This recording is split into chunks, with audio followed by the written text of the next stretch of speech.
Hey everybody, how's it going? Thanks for tuning in to 509 Derby. My name's Pat. My name's Connor. We're a father-son Derby team. Bear with us, this is our first video. We're going to go over building Derby Power Wheels. We're going to use this F-150 right here that was donated to us by Laren over at 509 Trails on Facebook and on YouTube. And shout out to our sponsor, Wildcard Sports Brakes, Joe and Hunter, which is my brother and nephew, for sponsoring our Derby team. So we're a little limited on shop space right now, but we cleaned up an area and brought in this F-150. Again, this one's just going to be real basic. We ordered some parts. We got some parts in that we're going to show you. We're also going to link to those down in the description. And first off, you know, with these derbies and the Power Wheels, it's all about the kids having fun, and it's about them being safe, right? We're going to run this Power Wheels here on 18 volts. A lot of derbies will say 12 volts only, but some of the new Power Wheels are coming out with 24 volt systems like the Dune Racer anyways. So it's not about building something that's so hard that these kids are going to knock each other around.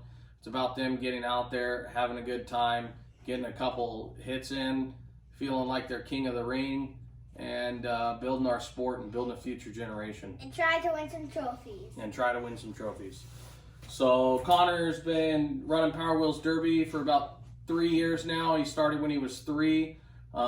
We will show his other truck later in another video. It's another F-150, but it's a little F-150. It had the super 6-volt motors in it, and we ran those on 18 volts until they blew up, and then we put in some Titan 21 turns. Same thing we're going to end up putting into this F-150. So you don't have to put in everything that we're going to show you and everything that we're going to go with. You can stay at 12 volts, you can stay at 6 volts, you can do whatever you want. We just like to modify them a little bit and do it together and have fun with it. They're fun for the kids to drive during Derby season or not. And we're going to go over some do's and don'ts on what we should be doing. One of the biggest don'ts is please don't put car batteries in one of these things. Yes, they're heavy and they're bulky, and most likely this thing won't flip over, but for some unknown reason that it does flip, you don't need an unsealed lead acid battery spilling all over your child. It's just not an intelligent choice to make. All right, let's use we got some 12 volts sealed lead batteries. You know, you do not have to buy the Power Wheels branded ones. You can get these off of Amazon for like 12 or 13 bucks. This is a 12 volt, 12 amp hour, right? If you put 2 of these in parallel, you're gonna be running forever. And if you do 2 in series, you'll be at 24 volts. So we'll go over that a little bit as well. But these are the Mighty Max batteries. You can get them on Amazon, you can get them other places for cheap. So, like I said, this is a Power Wheels F-150. Some of the parts that we're going to be putting in here. Number 1 is a set of stacks, exhaust stacks. We got these from Jerry Baird on Power Wheels Demolition Parts on Facebook. Great guy. Makes a lot of cool parts for the Power Wheels and make your kids feel like they're running a derby car like their parents or siblings or whoever's running. They also come with stack protectors, right? Let's go in the bag. Let's grab out from the bag what you got. All right. First up, these are some Hobby Park heat sinks. They just go onto the motors. We're going to be running 550s. We're not going to go up to 775s. These heat sinks work great. They don't have a fan or anything on them. They just help dissipate the heat a little bit more off the fan body, or I'm sorry, off the motor. And they do make heat sinks with fans built in. I haven't found a need for them. What's next in there? All right, actually we've got 2 of these. You can find these on Amazon as well. These are 3D printed adapters for Milwaukee 18 volt batteries. That's what I have available to me. That's not what you have to run. Again, I have them. They're kind of expensive to own, but you can find these adapters for almost anything for your power tool batteries. So I'll link to this, but this is a little box I built, and we'll do some more on it later. But basically, you can set this. We'll set it at 17 volts or so. I think 16.5 is probably where we'll set it. But this board, we're going to run into it from the battery, and we'll run out of it to a relay that'll open up the full battery to the car. We're going to go with a relay because this board's not going to take the 30 amps to 40 amp draw through it without burning it up. So we'll go to a relay to open it up. And the case, you don't have to run it. I've seen people run it. I've seen people not run it. It's just a weatherproofing, basically. All right, let's go. What's next? All right, so we've got two motors. These are Traxxas 550 21 turn motors. Used them in the F-150, the 6 volt that we had, and they did great. There's this time we're using a 21 turn and a 21 turn reverse. We will go over, I've never done it before, but we'll go in water break-in on these when we're doing our build, and we'll talk about that in another video as well. All right, so before I was using a 30 amp maxi fuse, or a blade fuse, 30 amp blade fuse, and when he was shifting between forward and reverse, he would just blow fuses all day long while they were out there in the derby, and I'd just pull the hood off or keep the hood off and replace fuses. That got kind of annoying, and when I'd run out of a pocket of fuses, it would be pretty disappointing for the kid to not be able to continue on derbying with the other kids. So what I ended up doing was I found these resettable breakers. This one is, I believe it's a 30 amp. Yeah, it's a 30 amp resettable breaker. So if it pops, I drill a hole up in the dash, and if it pops, he can press it himself and keep going. One thing I've noticed since on the F-150, since we changed away from the 6 volt Super 6 motors and went to the Titan 550s, he could slam forward to reverse with no issue, and it wouldn't pop any fuses. And with the 6 volt motors, what we noticed was, and it could just be because they were getting old or whatever, but if he wouldn't take his foot off the accelerator and he would shift, then that's when they would pop. If he took them off, he was fine. So just too much amp draw and shoving it the wrong direction. So, but we went to these, that way we don't have any worry about blade fuses anymore. Right? Okay, what is this? A sister. All right, so the other thing we did, and I'm not sure what we're going to do in this truck quite yet, I got this spare one on hand, is in the F-150, the little F-150, there's 2 buttons on the floor for forward and reverse, and I didn't like when he was 3 years old that he was putting his head down to look to press forward and reverse on the button, and other kids were hitting him while his head was down. I didn't like that, so what I ended up doing was I bought this little shifter. It's a forward reverse shifter. It's a 6-pin. Fits right into the 6 volt or the push button style harness from Power Wheels. It's a direct connect. You would do it to the bottom and the what do you call it? The forward and reverse? Yeah, the forward and reverse, and you could do it right in the middle. Yep. Middle is stop. So it doesn't put power either way.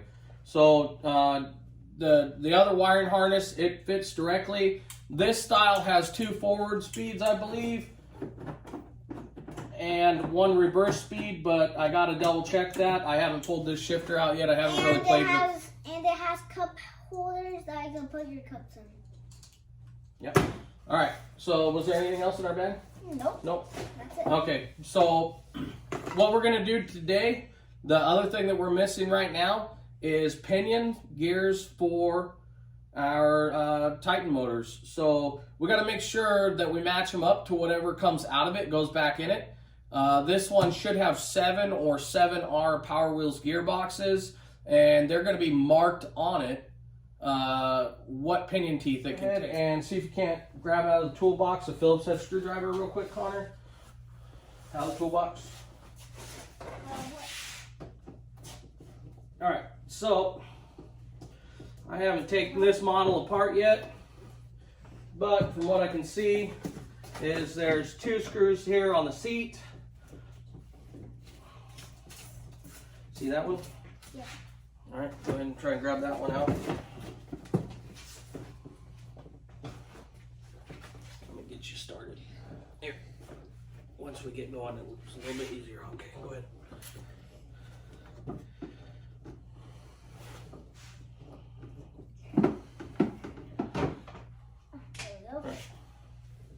Go ahead and come out. Let's see if we can get that seat out. Yes. All right, so there's 2 screws in the front corners of the seat, and there's 2 screws in the rear corner of the seat, and then the seat just comes right out on this F-150. Again, I want to thank, let me get that. I want to thank Laren over at 509 Trails for donating this F-150 to us. He's donated quite a few Power Wheels over the last year to us, and my whole goal is to eventually have a whole herd of these things, and we can just bring them around to the derbies with us and pick some kids out of the stands that don't have Power Wheels and then come down and have some fun.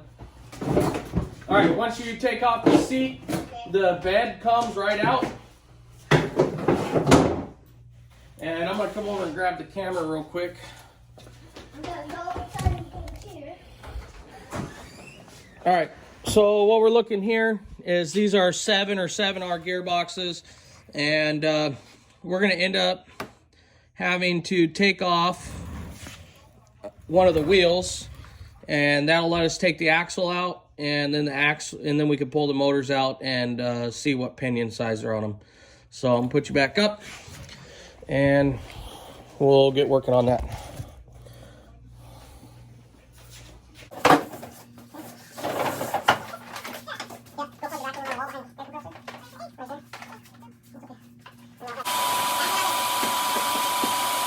All right, so to remove the rear tire, the hubcaps in the center caps are just a quick pop on. You can just use a flathead screwdriver and they'll just pop right off. We don't need to do that other one. This one looks like it has some cotter pins, so possibly, I'm not sure if that's normal for this model or if somebody drilled it out already to do some work on it. Usually, no, we're not taking off the front tires. Usually it'll have a push nut on the end of it. You can find new ones at Lowe's in the aisle with all the nuts and bolts and the specialty hard to find stuff in the little drawers. They've got them in there. You can find them pretty cheap online, ML Toys or one of those other places. What I like to do instead of using those push nuts is I like to take a drill stop and find the right diameter with a set screw on it, and then I just use a drill stop on one side or both sides and find how tight I want the tire in, and then I'll set it with the set screw. It makes it a lot easier to take it on and off every time, and I find them easier than wasting a push nut every time. So with that, with the one tire off, you can just pull the axle straight out the other side. I got the tire. Sometimes they'll take a little bit of force, depending on how big a kid has been riding on them. This one's a little bit bent. We might try and true it up a little bit before we put it back in, but it's not too bad. Oh, sorry. Put it right here. Go grab the other one, put it right here too. Yep. All right, now with the axle out, these gearboxes come right out. I'll show you what I was talking about with the gearboxes here in a second.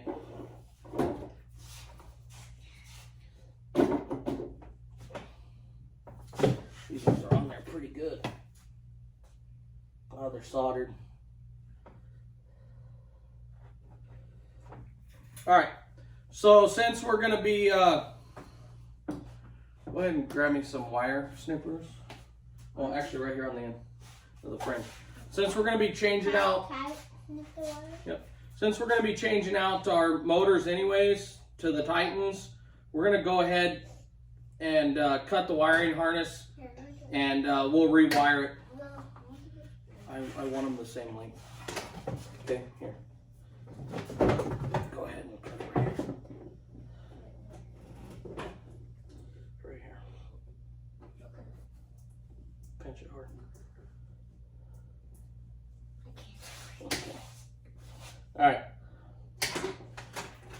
So, like I said, since we're going to be changing out the motors anyways, we're going to go ahead and pull these out.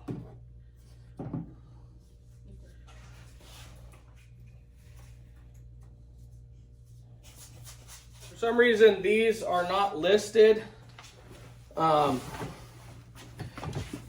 Usually, there'll be a spot where it says what your pinion tooth you're supposed to be using on these. But since they're not listed, all we're going to do is we're going to pull out these two screws here. There's one here and one here. We're going to pull it out, and we're going to count what the pinion is that we need. And then we'll order that. And once we get it in, that's probably about the time that we'll start on our next video.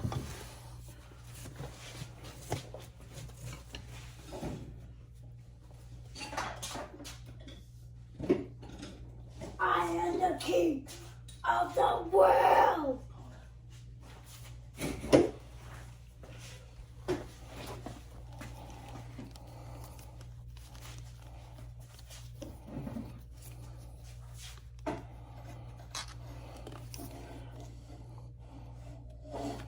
If you look here also, there's an extra set of screw holes, and that's set up on this style gearbox, the 7 and 7R, that the other set of screw holes will place the 775 motors in the correct position without having to use a ring or an adapter. Power Wheels is the only one that I know for sure that is drilled and ready for both 550s and 775s. I don't think you'll find a pair of 775s in any Power Wheels stock, but for some reason, apparently they liked us enough that they put those in there. All right, we don't even got a count right here on the end. It's stamped 16. So we've got a 16 tooth pinion, and it's going to be a 32 pitch. So we'll order 2 of those, and once we get them in, we'll open up these gearboxes. We'll clean them out. We'll put some new grease in them, get everything cleaned up, make sure all the teeth inside the gearbox are good to go. And if we need to change any gears or anything like that, we'll put new gears in there. And then we'll start with rewiring and anything we want. So again, thanks for joining in with us today.